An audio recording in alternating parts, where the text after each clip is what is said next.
ہے او دنیا والو، قیامت کے دن تم لوگ دیکھو گے کہ دودھ پلانے والی ماں کو اپنے بچے بھول جائیں گے۔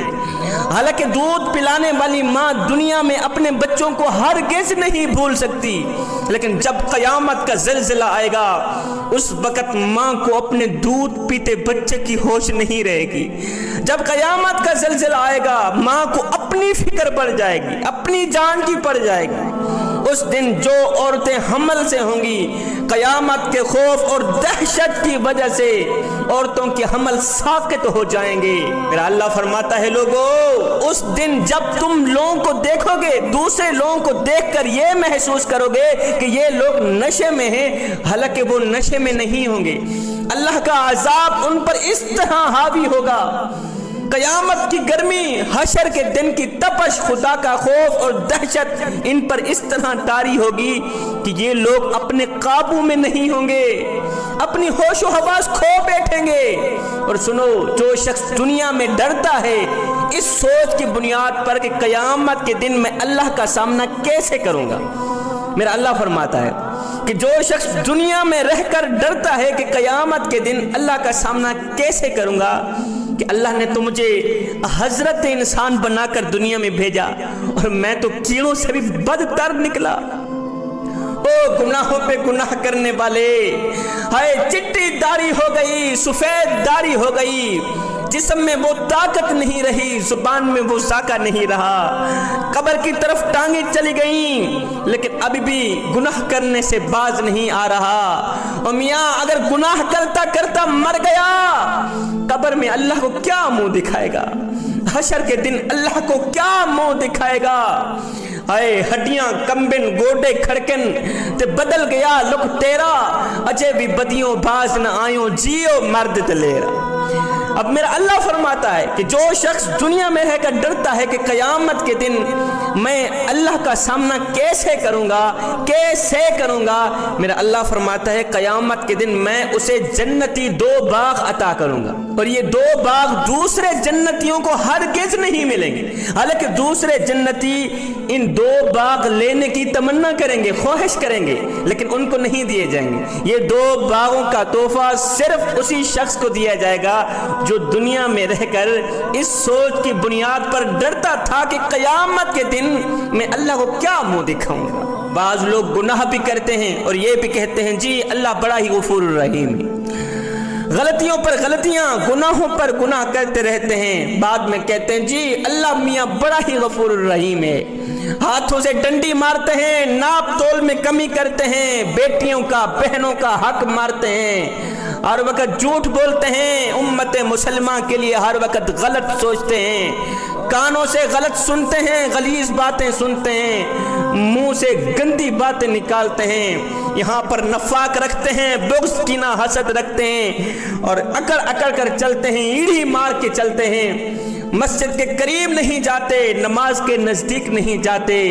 پھر بعد میں کہتے ہیں جی اللہ میاں بڑا ہی غفور الرحیم ہے، میاں اللہ میاں بڑا ہی غفور الرحیم ہے، بڑا ہی غفور الرحیم ہے۔ مگر سنو، اللہ کا عذاب بھی سخت شدید ہے، اللہ تعالیٰ جس کو پکڑ لیتا ہے پھر چھوڑتا نہیں، اللہ تعالیٰ جب پکڑتا ہے پھر اگلی پچھلی برابر ہی کر دیتا ہے۔ اس لیے ہر وقت، ہر گھڑی، ہر لمحے اللہ سے ڈرنا ضروری ہے، اور ڈر کر اللہ سے امید رکھنا ضروری ہے، اللہ کی رحمت پہ نظر رکھنا ضروری ہے، ہر وقت اللہ سے ڈرتے رہنا ضروری ہے۔ قیامت کے دن جب جنتی لوگ جہنمیوں سے پوچھیں گے کہ آخر کون سی چیز نے تمہیں جہنم کا ایندھن بنایا، تو وہ سب سے پہلی بات یہ کہیں گے کہ ہم نماز نہیں پڑھا کرتے تھے، کنجر خانوں کو آباد کرتے تھے، لیکن مسجدوں کو ویران۔ افسوس ہم لوگ نماز نہ پڑھ سکے، کاش کہ ہم لوگ دنیا میں اللہ کو سجدے کر لیتے، نماز پڑھ لیتے، کاش کہ دنیا میں اللہ کا گھر آباد کر لیتے۔ ہے مسجدوں میں پڑی چٹائیاں ہمارا انتظار کرتی رہیں، الماریوں میں پڑے ہوئے قرآن پڑھنے والوں کے منتظر رہے، ہم نے کبھی قرآن اٹھایا نہیں، قرآن کو کھولا نہیں، قرآن کی زیارت نہیں کی۔ کاش کہ ہم لوگ دنیا میں اللہ کو راضی کر لیتے۔ ایک فقیر تھا درویش، اس نے کسی جنازے میں شرکت کی، جنازہ پڑھنے کے بعد میت کو دفنایا، میت کی تدفین کے بعد ساتھ میں ایک نوجوان کھڑا تھا۔ اس بابے نے اس نوجوان سے پوچھا، نوجوان میاں تیرا کیا خیال ہے، اگر یہی شخص دوبارہ دنیا میں پلٹ کر آ بھی جائے تو اب یہ کیا کرنا پسند کرے گا؟ اس نوجوان نے کہا، بابا جی اگر یہ شخص دوبارہ دنیا میں لوٹ کر آ بھی جائے تو اب یہ توبہ کرنا پسند کرے گا، اب یہ قرآن پڑھنا پسند کرے گا، اب یہ استغفار کرنا پسند کرے گا، اب یہ نماز پڑھنا پسند کرے گا۔ یہ سن کر بابا جی نے رو کر کہا، بیٹے مرنے والا تو یہ کام نہیں کر سکا، تم ضرور کر لینا، اور مرنے والا تو نماز نہیں پڑھ سکا، میاں تم ضرور پڑھ لینا، مرنے والا تو توبہ نہ کر سکا، تم ضرور کر لینا، مرنے والا تو قرآن مجید کی تلاوت نہ کر سکا، تم ضرور کر لینا۔ جہنمی کہیں گے ہم دنیا میں نماز نہیں پڑھا کرتے تھے۔ حضرت عبداللہ بن مسعود رضی اللہ تعالی عنہ سے روایت ہے کہ رسول اللہ صلی اللہ علیہ وسلم نے فرمایا قیامت کے دن جہنم کو لایا جائے گا۔ یہاں پر دو صورتیں ہیں، یا تو لوگوں کو دکھانے کے لیے لایا جائے گا، یا تو جہاں پر جہنم کو نصب کرنا مقصود ہوگا۔ دو صورتیں ہیں، جہنم کو لایا جائے گا، جہنم پہلے مخفی تھی، آج اس کو ظاہر کیا جائے گا۔ اب جہنم کے ساتھ 70 ہزار زنجیریں ہوں گی، اور ہر ایک زنجیر کو کھینچنے کے لیے 70 ہزار فرشتے ہوں گے۔ ایک زنجیر کو کھینچنے کے لیے 70 ہزار فرشتے اپنا زور لگائیں گے۔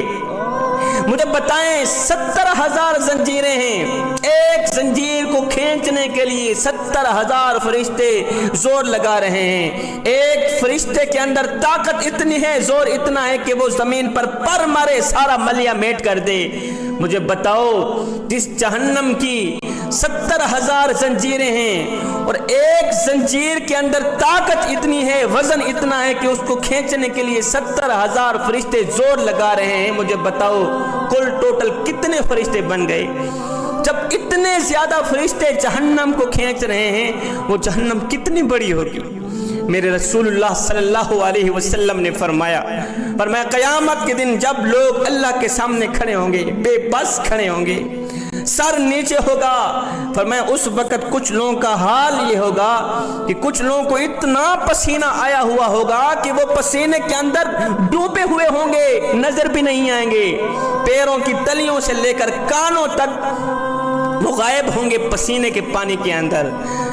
اتنا پسینہ کیوں آئے گا؟ گرمی کی تپش۔ اس وقت سورج اتنا نزدیک ہوگا، لوگوں کے اتنا قریب ہوگا، پتہ چلے گا کہ بالکل سر کے اوپر سورج آیا ہوا ہے۔ اس دن سے ڈرو جوانو، اللہ کے عذاب سے ڈرو۔ میں دعا کرتا ہوں مالک ہمیں قبر کے عذاب سے بچا، حشر کی گرمی سے بچا، محشر کی تپش سے بچا، بے شک تیرے سوا بچانے والا